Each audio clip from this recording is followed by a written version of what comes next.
What's up, guys? It's Austin from Yu-Gi-Oh! Theory. I know we haven't been as active as we usually are lately. It's because things have been kind of slow lately. And I've been meaning to do like a deck profile or opening or whatever on the Dino Smasher Fury and the Reactor thing.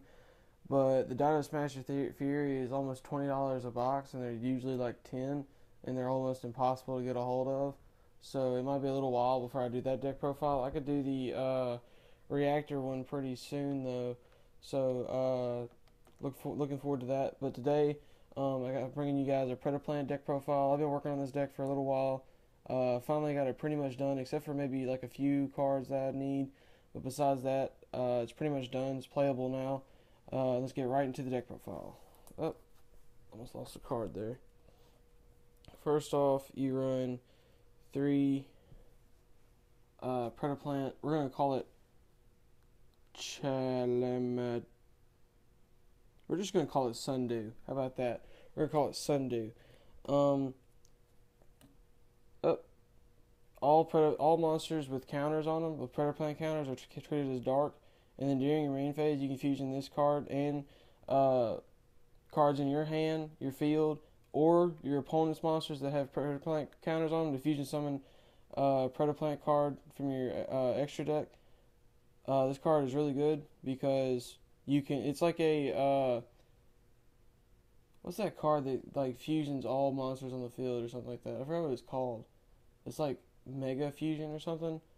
I forgot. But anyway, this card's really good just to summon out, and then like a few. There's like a polymerization sort of. It's like a walking polymerization. It's like the best way to describe it.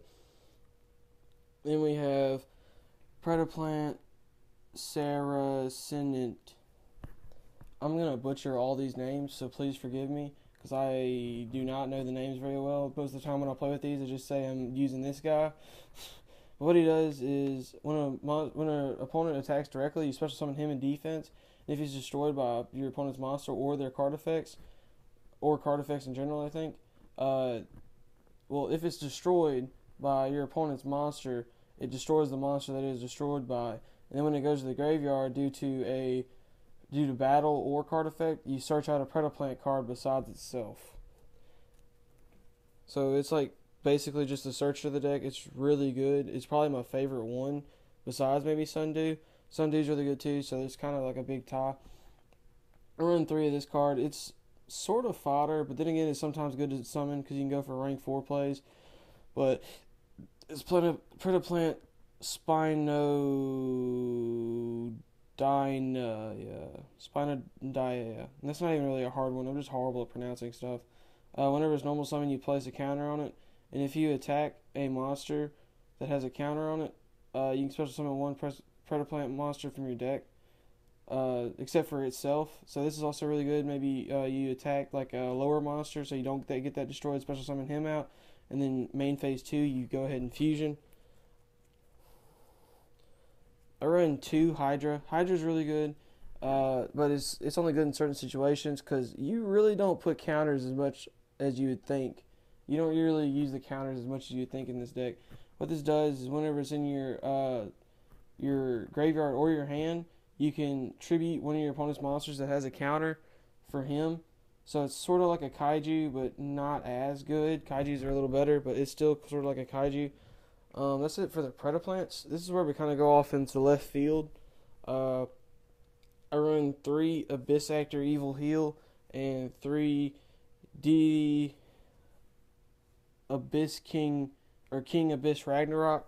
The reason I run these is because they are level 8 dark monsters, and Greedy Venom Fusion Dragon takes a level 8 dark monster, and what they are intending you to do is use your Starving Venom, but Starving Venom is really good and you don't want to waste it just for this, and it's much faster just to have this in your hand and a polymerization and one other Predaplant monster, and then activate Poly and fusion this and another one for him, because it doesn't say a specific level 8 dark monster. It just says a level 8 dark monster, which is really good way to get into him really quickly instead of just using your Starving Venom. And Starving Venom is really good by himself too, so you don't want to waste it. But that's the reason I run those 3. And I was testing it with just 3 evil heals, but it didn't seem to be running into it as much as I'd like, so I did 3 DD Abyss King Abyss Ragnarok. I couldn't find my third one. I know I have a third one somewhere. I just couldn't find it. But yeah. For the next two monsters, you run 2 Lone Fire Blossom.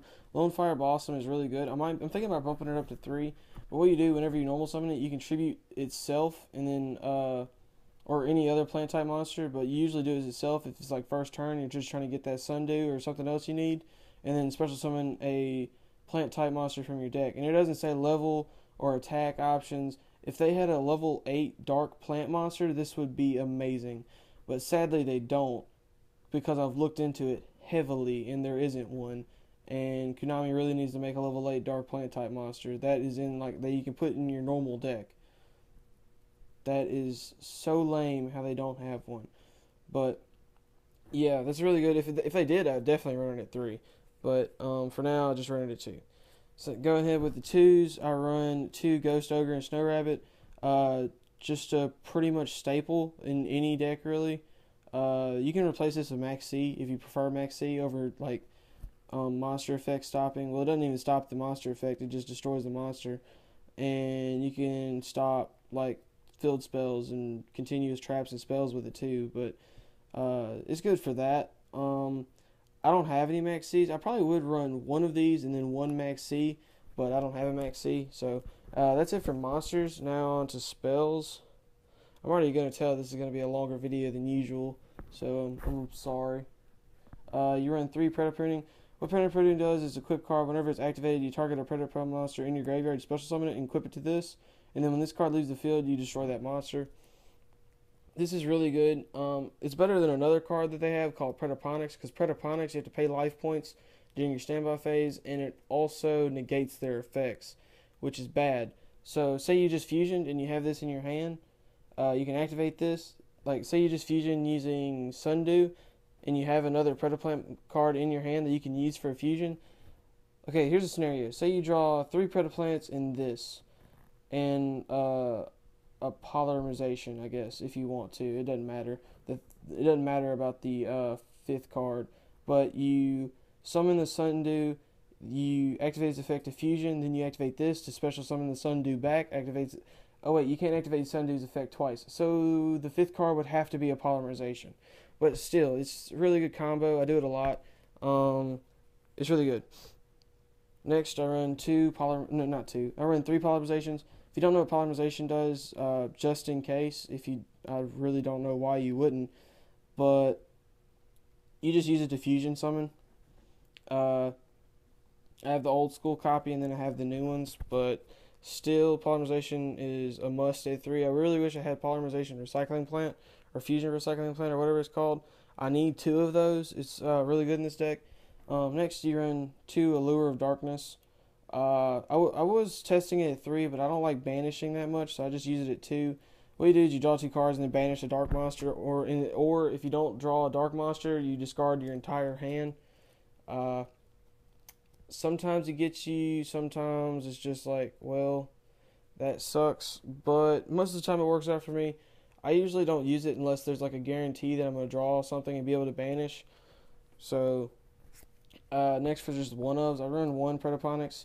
Like I said before, you special summon a level 4 or lower Predaplant monster from your graveyard. It has its effects negated. Also, you have to pay, I think, 800 life points during the standby phase or destroy it. Next, I use 1 for 1. Send 1 monster from your hand, special summon a level 1. You use that for the only level 1, like the best card in the deck, probably that one. Use it for that. Sorry. Foolish, just to load your graveyard with stuff you can bring back with Predaponics. Soul Charge, just to bring those things back. Like, say your bigger fusion monsters, you can't use Predaponics on them because they're not Predaplant cards. They're Starving Venoms and Greedy Venoms. They're classified as fusion dragons, I guess. So you can't use Predaponics on them, so the Soul Charge works out for that. Run 1 MST, destroy a spell trap card on the field. Dark Hole, destroy all monsters on the field. Twin Twisters, discard a card, then destroy 2 or up to 2 spell and trap cards on the field. That's all for spells. On to traps. As you can see, I like my spells a lot. On traps, Dark Bribe. If your opponent activates a spell or trap card, negate it. They draw a card. So it's really good. I like it a lot. Trenchel, whenever a monster would be summoned, you can destroy all the monsters on the field. A solemn warning, whenever a monster is summoned or effect is activated to special summon a monster, you pay 2,000 life points to negate the summon or activation, and if you do, you destroy that card. And then one Phoenix Chain, whenever if your opponent summons a monster, you activate this and its effects negated and it can't attack. That's it for the main deck. On to the extra deck. My extra deck is not complete at all. If it was up to me, I'd have 3 of him because he is so good, but I only have 1 because they're like $20. So, by the way, shout out to Clay for trading me his. I had to trade him a Imperial Order and like 10 cards he needed for his Shiranuis. It was rough, but I got him, and I really appreciate it, Clay. Well, first you run 1 Starving Venom Fusion Dragon. He takes 2 Dark Monsters that are on the field except for tokens. Whenever he's Fusion Summoned, you make him gain attack equal to 1 special summon monster your opponent controls until the end of this turn. And then once per turn, you can target 1 level 5 or higher monster your opponent controls until the end of this turn. This card's name becomes that monster's original name, and then you replace this effect with that monster's effect. That is so good. If they already use their negate with Crystal Wing to negate something stupid, and then you summon this and activate its effect to where you steal its effect, that is so good. Like, it is ridiculous sometimes. And then whenever he is destroyed and sent to the graveyard, you basically nuke the field of all special summon monsters. That's why I say I'd rather use the deity or the Abyss Actor to summon Greedy instead of him. Greedy, once per turn, I hate how it doesn't say during either player's turn. If it said during either player's turn, it would make this deck so much better. But anyway, what he does is you can target one of your opponent's monsters. It has its effects negated, and his attack becomes 0. And then whenever he's destroyed, nukes the field of all special summon monsters. But you can banish the level 8 dark monster used for his fusion summon to special summon him back. And I don't know why I only put down 1, because you're supposed to run 2 of him.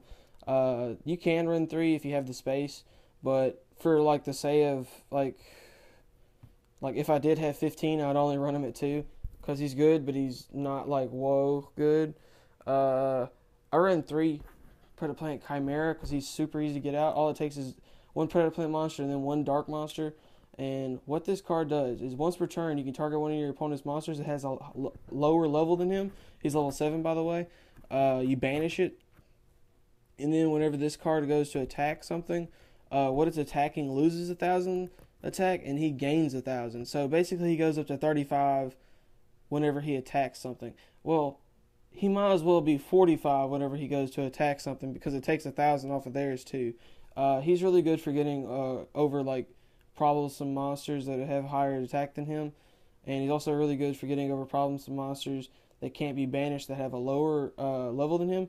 And you can make cards lower level because whenever something gets a counter on it, if it's level 2 or higher, it becomes level 1, I think. I think it becomes level 1. So you can easily get something lower level than it. But yeah, that's it for the extra deck. Thanks for watching, guys. We really appreciate it. Thanks for all the support lately. We have gotten a lot of support lately, even though we haven't really posted a whole lot. Matt posted a chain burn deck profile, and then there's a few there's a few pack openings and stuff like that you guys watched, and we really appreciate it. I think we're at 90-something subscribers now, which is incredible. It seems like just yesterday we were just at like 50, and then it seems like the day before that we're at like 20 or so. But thanks, guys, a lot. Really appreciate it. Thanks for watching. Please comment below what you thought of our video, and any suggestions you might have, and like and subscribe. And thanks for watching. Peace.